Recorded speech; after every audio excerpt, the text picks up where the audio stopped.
Welcome once again to Foodie Down Bronx. Make sure you stay connected to us on Instagram at BronxNetTV, at Foodie Down Bronx, and follow me at the Hungry Dominican. On today's show, our health and wellness correspondent, Mary Van Rose, will learn more about the Edible Academy over at the New York Botanical Garden. Then I'll sit with Holy Apostle Soup Kitchen to discuss volunteering beyond the holiday season. But before we do all that, let's do what we do at the top of every show. Let's get into this week's Chew News.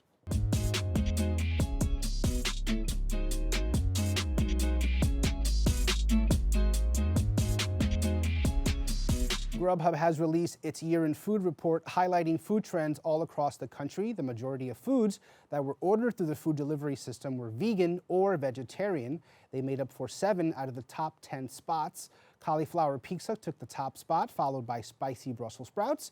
But here in New York, it's a very different story, as the classic bacon, egg, and cheese sandwich took the #1 spot. For those looking to go vegan in 2020, a new report by Happy Cow, which is a service that lists vegan and vegetarian restaurants, has named London the most vegan-friendly city in the world.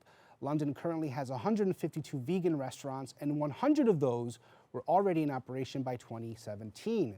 New York City came second on the list with 111 restaurants within a 5-mile radius of the city.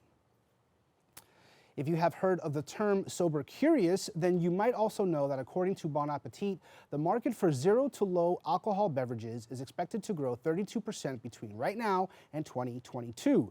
Sober Curious, which is also the name of a book by Ruby Warrington, is a wellness approach to not drinking alcohol or just cutting down on it significantly.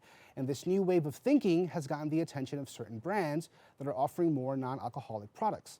From Heineken advertising its non-alcoholic beers in New York City subways, to Miller Coors purchasing up a kombucha brand in California, it looks like the drinking culture in 2020 will look very different than the one right now. All right, guys, that is this week's Chew News, giving you a little food for thought. Foodie Down Bronx will be right back.